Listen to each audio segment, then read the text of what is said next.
그 이튿날에는 명절에 온 큰 무리가 예수께서 예루살렘으로 오신다는 것을 듣고 종려나무 가지를 가지고 맞으러 나가 외치되 호산나 찬송하리로다. 주의 이름으로 오시느니 곧 이스라엘의 왕이시여 하더라. 예수는 한 어린 나귀를 보고 타시니 이는 기록된 바 시온 딸아 두려워하지 말라. 보라 너의 왕이 나귀 새끼를 타고 오신다 함과 같더라. 제자들은 처음에 이 일을 깨닫지 못하였다가 예수께서 영광을 얻으신 후에야 이것이 예수께 대하여 기록된 것임과 사람들이 예수께 이같이 한 것임이 생각났더라. 아멘. 예수님은 왕이십니다 라는 제목으로 말씀을 나누겠습니다. 오늘부터 시작해서 이번 주 토요일까지 그 한 주간을 고난주간이라고 합니다. 그리고 그 첫날을 종려주일이라고 하지요. 예수님께서 들어가신 그 예루살렘 그 마을 그 성으로 들어가신 첫날을 이렇게 종려주일이라고 우리가 정해서 기념을 하는데요. 제가 아는 어떤 분은 이 종려주일을 종료주일로 잘못 알고 계시더라고요. 예수님께서 인생을 사시다가 이 고난주간, 이 한 주간에 그분의 인생이 끝나는구나, 종료되는구나 해서 종료주일이라고 하는구나 이렇게 생각을 하셨던 것이죠. 근데 종료주일이 아니고 종려주일이라는 것이죠. 예, 팜트리를 말하는 거예요. 이렇게 그렇죠? 팜트리 가지, 여기서는 많이 볼 수 있는 그런 가지인데요.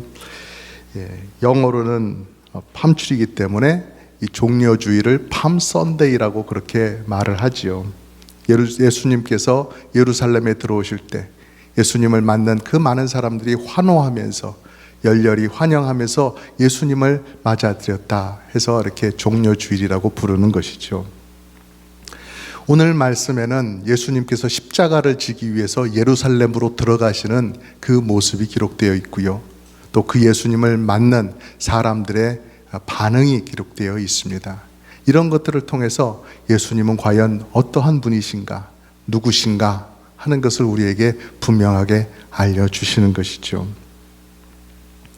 우리가 보통 많은 사람들 앞에 선다 하는 것은 정말 가슴 떨리는 일이고요. 그냥 나가 설 수 없죠. 여러 가지 준비가 필요합니다. 오늘도 이렇게 찬양팀 여러분께서 이렇게 특송을 해주셨는데요. 이게 쉬운 일이 아닙니다. 그냥 나오셔서 담대하게 하시는 것 같지만 예전에는 이런 모습이 아니셨어요. 정말 가슴 떨려 하셨어요.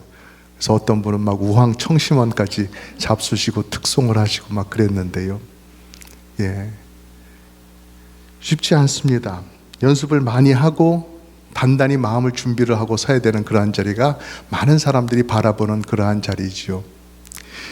예전에 저희 아버지께서 그런 말씀을 해주셨어요. 아버지께서 고등학생일 때 어느 날 목사님이 네가 다음 주 예배에서 사회를 봐라 그렇게 말씀을 하시더라는 거예요. 그리고 네가 양복이 없을 테니까 이 양복을 입어라 하면서 목사님 양복을 그렇게 주시더래요. 그래서 다음 주에 사회를 보겠습니다 하고 그렇게 약속을 하고 집으로 돌아갔지요. 그래서 좀 더 단정한 모습으로 그 예배의 자리에 서기 위해서 이제 가꾸는 거죠. 근데 머리를 보니까 그 당시에 학생들이 다 빡빡 깎은 머리였지 않아요? 그런데 시간이 좀 지났는지 머리카락이 조금 자랐어요. 그래서 그걸 좀 정리하려고 면도칼을 가지고 그것을 거울을 보면서 이렇게 깎기 시작하셨어요. 근데 열심히 깎았는데 다 깎고 이제 털고 보니까 이 한쪽을 너무 많이 밀어가지고 이 이마 이 선이 이렇게 차이가 나게 되더라는 것이죠. 한쪽을 더 깎아 올렸다라는 것이죠. 여러분은 그 난감한 상황을 이해할 수 있으십니까? 이걸 어떡하나, 점점 주일은 가까워오는데 금방 머리털이 나는 것도 아니고 이걸 어떡하나 하다가 결국 주일 아침에 새카만 볼펜을 가지고서 그 하얀 그 살 위에다가 머리카락처럼 새카맣게 이렇게 칠하고서 그렇게 가셨다고. 정말 그날의 그 자리, 정말 준비를 잘해서 많은 성도님들 계신 곳에서 예배를 잘 인도하고 싶었는데, 사회를 잘 보고 싶었는데 그런 모습으로 나가게 되었다 하여서 참 오랜 세월이 지났는데도 그것이 여전히 기억에 남는다 하는 말씀을 해주신 적이 있으셔요. 오늘 말씀에 주님께서 예루살렘으로 들어가시는 그러한 장면인데요, 그날의 그 모습, 그 분위기, 이런 것들이 하나의 영상처럼 오늘 말씀에 기록이 되어 있습니다. 예수님께서도 예루살렘에 들어가실 때 철저한 준비를 하시고 들어가셨어요. 막 제자들과 이것저것 하다가 다른 거 막 신경 쓰다가 들어가야 될 시간이네 이래가지고 허겁지겁 예루살렘으로 들어가신 게 아니라는 거예요. 예수님이 어떤 분이신지 알도록 의미심장한 하나의 장면을 우리에게 보여주실 수 있도록 준비를 하셨다는 거예요. 물론 거기에는 하나님 아버지께서 움직이신 그곳에 있던 사람들, 그 사람들도 포함하는 것이긴 하고요. 먼저 그곳에 있었던 사람들이 예수님을 어떻게 맞았는가, 그것을 함께 볼까요? 12절 13절 말씀에 나와 있죠. 그 이튿날에는 명절에 온 큰 무리가 예수께서 예루살렘으로 오신다는 것을 듣고 종려나무 가지를 가지고 맞으러 나가 외치되 호산나 찬송하리로다, 주의 이름으로 오시느니 곧 이스라엘의 왕이시여 하더라. 아멘.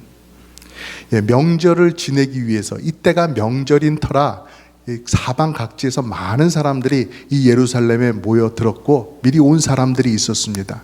여러분, 이 명절이 무슨 명절일까요? 아시는 분 말씀해 주셔도 좋겠습니다. 이 명절 무슨 때인가? 6월절 때였죠. 그렇습니다.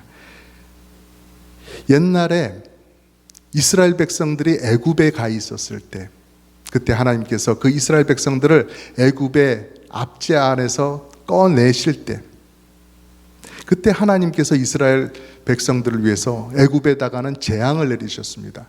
내 백성을 내보내라 하는 말을 애굽 왕이 듣지 않고 고집을 부렸거든요. 내보낼 수 없다. 그래서 예수님께서는 내보낼 때까지 혹독한 재앙을 그들 가운데 내리셨습니다. 여러 가지 재앙으로 치시다가 맨 마지막에, 정말 마지막에 이것을 맞으면 정말 그들이 항복할 수밖에 없다 하는 그 재앙, 그것은 첫 아들을 죽이는 것이었습니다. 동물의 첫 소생도 다 죽이는 것이었습니다. 그런 혹독한 죽음으로 그들에게 재앙을 내리시는 그런 일이 있었죠. 그런데 그때에 하나님께서 그 재앙을 선포하신 다음에, 그런 재앙이 있을 것이다 라고 선포하신 다음에 이스라엘 백성들에게는 살 방법을 가르쳐 주었습니다. 양의 피를 그 집 출입문에다가 바르라는 것이었죠. 그래서 그 재앙이 그 애굽 전역을 휩쓸고 지나가는 그 밤에 이스라엘 집들은, 이스라엘 백성들이 사는 그 집들은 그 안으로 들어가서 죽음이 그 집 안으로 들어가지 않고 지나가더라 하는 것이었습니다. 그래서 죽음의 재앙을 피하고 이스라엘 백성들은 그 다음날 아침에 이 에집트에서 나오는 이 큰 구원을 얻게 되었던 것이죠. 이것을 기념하는 날이 바로 6월절이었습니다. 그래서 6월절은 한편으로는 애굽의 속박에서 구원해 주신 그 하나님의 구원의 은혜에 대해 감사하는 그러한 날이었어요. 그리고 또 한편은 죄와 죽음에 매여 사는 사람들을 구원하기 위해서 장차 우리에게로 오실 구원자, 그 메시아, 하나님의 어린 양, 그분을 바라보는 기간이 되었던 것이기도 하고요. 그러니 예수님께서 이 이스라엘의 명절 6월절 그때에 십자가에 달려 죽으시게 된 것은 우연히 그렇게 된 것이 아니었다라는 사실입니다. 바로 이것을 통해서 예수님은 하나님께서 보내주신 메시아, 구원자시다, 우리를 살리기 위해서 대신 죽은 어린 양이다, 바로 그 사실을 우리에게 알게 해주는 것이죠. 이 사실을 당시에는 예수님의 제자들도 잘 깨닫지 못했습니다. 그리고 예수님을 환영하던 그 자리에 모여있던 이스라엘 사람들도 잘 알지 못했을 것이고요. 하지만 구원의 역사를 이루어 가시는 그 하나님께서 사람들을 움직이시고 사람들의 마음을 움직이셔서 그들이 마땅히 환영해야 할 예수님을, 그들의 왕이신 예수님을 종려나무 가지를 들고 환영하게 했던 것입니다. 그들이 뭐라고 외쳤던가요? 호산나, 찬송하리로다. 주의 이름으로 오시는 이 곧 이스라엘의 왕이시여, 이렇게 환호했던 것입니다. 호산나, 구원하소서라고 하는 뜻입니다. 저희들을 구원하소서라고 하는 뜻이지요. 원래는 그런 뜻인데 이것이 의미가 점점 넓어져 가지고 상대방을 높이는 그러한 칭송의 말로서 이렇게 바뀌게 되었어요. 왜 그렇게 바뀌게 되었는지 우리가 이해할 수가 있습니다. 만약 어떤 상대에게 다른 사람을 구하고 도울 수 있는 그러한 능력이 있다, 당신은 그러한 능력이 있습니다, 당신은 그러한 자리에 있습니다 라고 말하는 것은 그 사람을 높이는 것이니까요. 아무것도 없는 사람, 그런 사람은 다른 사람을 구원할 힘이 없는 것이죠. 그래서 이렇게 말뜻이 넓어졌다. 그래서 호산나 하면서 예수님을 맞은 것이 이해가 되는 것이죠. 사람들이 근데 주의 이름으로 오시느니 곧 이스라엘의 왕이시여 라고 말했다는 것이죠. 당시에 이스라엘은 로마의 지배 아래에 있었습니다. 그렇지만은 이스라엘을 위한 왕들이 있었습니다. 각 지역을 맡아서 다스리던 왕이 있었는데요, 그 중에 헤롯 안디바라고 하는 왕이 엄연히 자리에 있었던 때였습니다.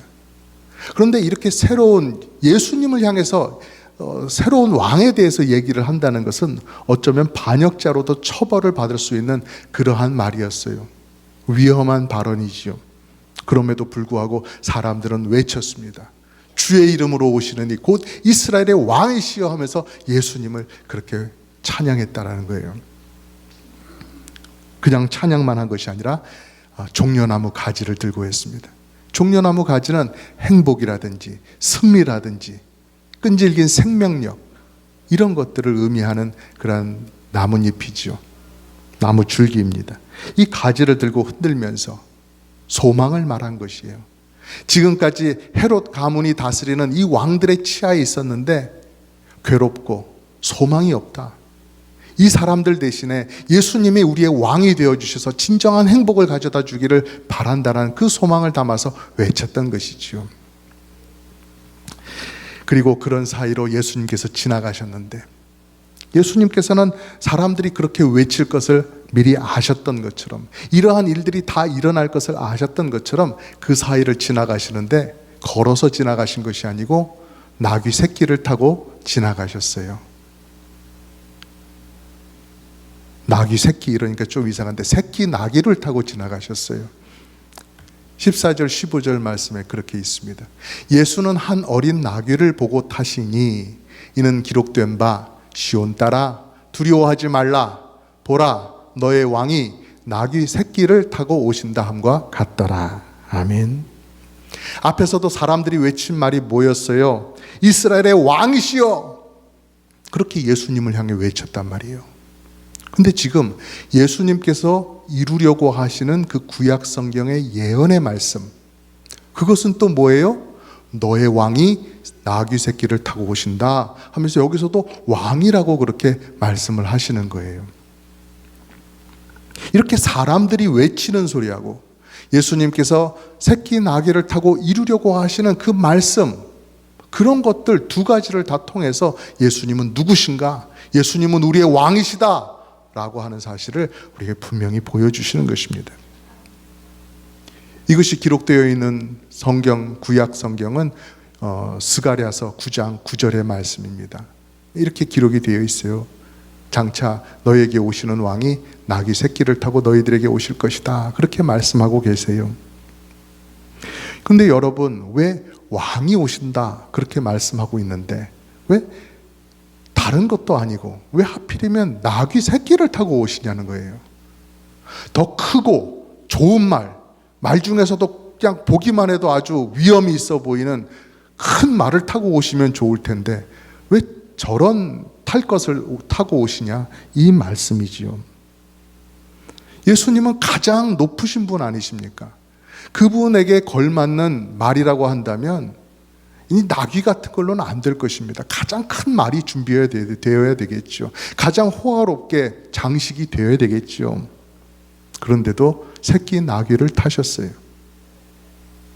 아니 그냥 말이라도 준비하실 수 있으셨을 텐데, 그것도 불가능한 일은 아니실 텐데 나귀예요, 나귀.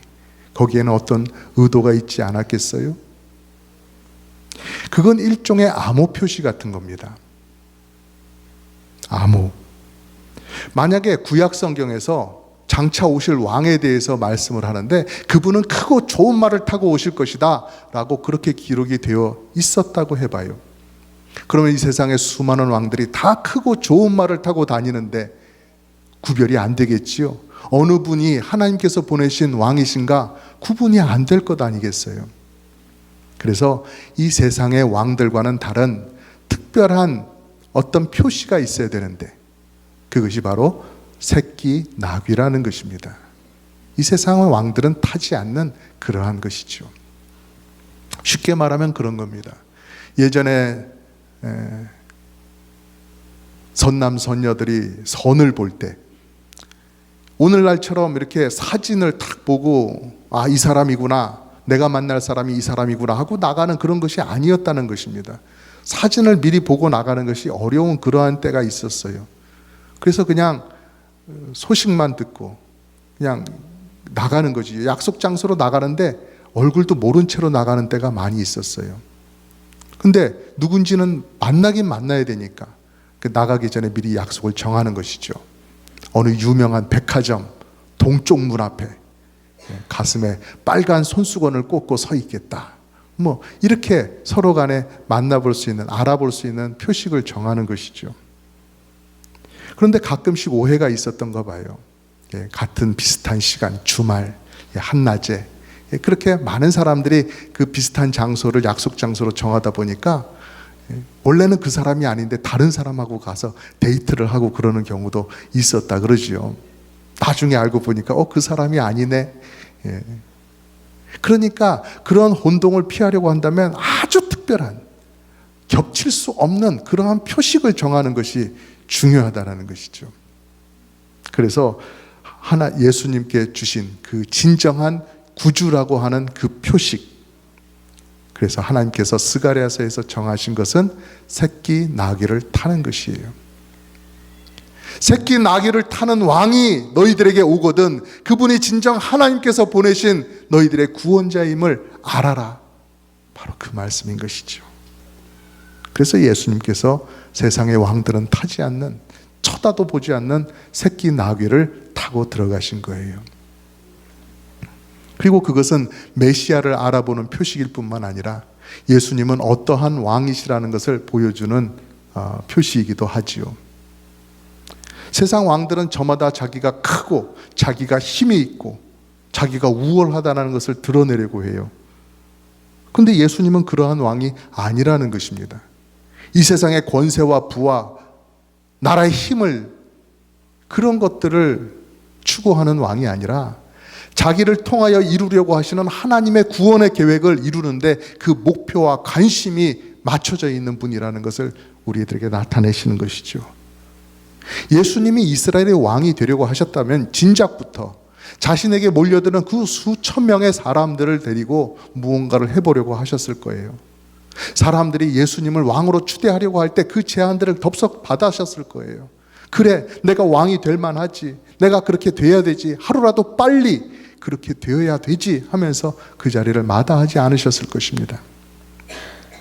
하지만 예수님은 자신의 명성, 자신의 힘, 그것을 과시하는 것보다 하나님의 뜻을 이루려고 하셨어요. 죄인들을 구하는 그 하나님의 뜻을 이루려고 하셨어요. 그래서 예수님께서 유월절에 자신을 직접 제물로 드리는, 그래서 속죄의 제물로 드리는 그 자리에 예수님께서 들어가시기 위해서 예루살렘에 가셨던 거예요. 그래서 예수님의 모습은 나귀 새끼를 타신 그 모습이셨고 또한 하나님의 어린 양과도 같은 그러한 모습이셨다는 것입니다. 이 고난주간을 통해서 하나님께서 우리에게 머릿속에 딱 기억하기를 원하시는 그 한 장면이 있다고 한다면 바로 이 장면입니다. 예수님께서 나귀 새끼를 타고 예루살렘에 들어가시는 그 모습 말이죠. 오늘 말씀에서 예수님을 왕으로 강조하는 이유는 다른 것이 아닙니다. 예수님은 자기 백성을 살리시고 지키시는 왕이시다. 그걸 가르쳐 주시는 거예요. 그리고 그것이 하나님께서 이스라엘의 왕을 세우실 때, 왕은 다른 것을 하는 사람이 아니라 그 백성을 지키는 사람이다. 그것을 가르쳐 주시고 그 책임을 맡기셨잖아요.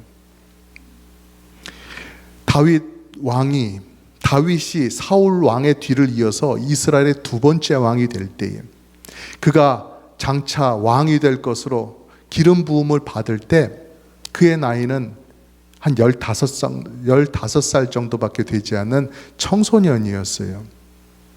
앳된 청소년이었죠. 하지만 블레셋이 쳐들어왔습니다. 블레셋의 거인 장수 골리앗이 나서서 싸울 자가 있으면 나오라고, 나를 상대할 자가 있으면 나오라고 그러면서 하나님을 조롱하고 이스라엘의 군대를 모욕했습니다. 그럴 때 이 다윗이 그 앞에 싸우러 나갔지요. 다윗이 단지 신앙심이 좋은 청년이었기 때문에 이 블레셋의 장수가 하나님 모욕하는 것을 내가 참고 들을 수가 없다, 내가 저 사람을 처단하러 나가야 되겠다, 이런 마음만 가지고 나갔던 것은 아니었다는 것입니다. 그는 하나님께서 이스라엘의 왕으로 정하신 사람이었어요. 자신이 알았죠. 자기 머리 위에 기름 부어 주시는 그것을 보면서 자기는 장차 이스라엘의 왕이 될 것이다 라는 것을 알았지요. 그래서 골리앗을 볼 때에 자기 자신도 정말 살떨리게 두려운 것은 사실이었지만 자기에게는 책임이 있다는 것입니다. 목숨을 걸고서라도 이스라엘 백성들을 지키고 싸워야 되는 책임이 자기에게는 있다는 사실을 알았기 때문에 그 앞에 나간 것 아니었겠습니까? 사랑하는 성도 여러분, 이스라엘 백성들에게, 아니 온 인류에게는 골리앗보다 더 크고 무서운 적이 있었습니다. 어느 누구도 그 적을 이기지 못했습니다. 그 앞으로 나가는 순간 번번이 나가 떨어지곤 했습니다.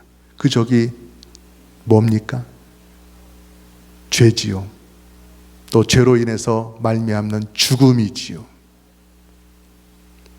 이렇게 죽음의 공포 속에서 달달달달 떨고 있는 그 모든 사람들에게 하나님의 복된 소식이 주어지는 것입니다.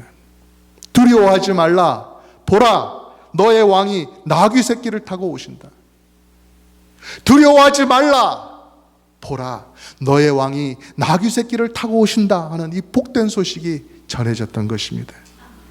하늘의 위로와 희망이 이 약속으로 주어진 것이었죠.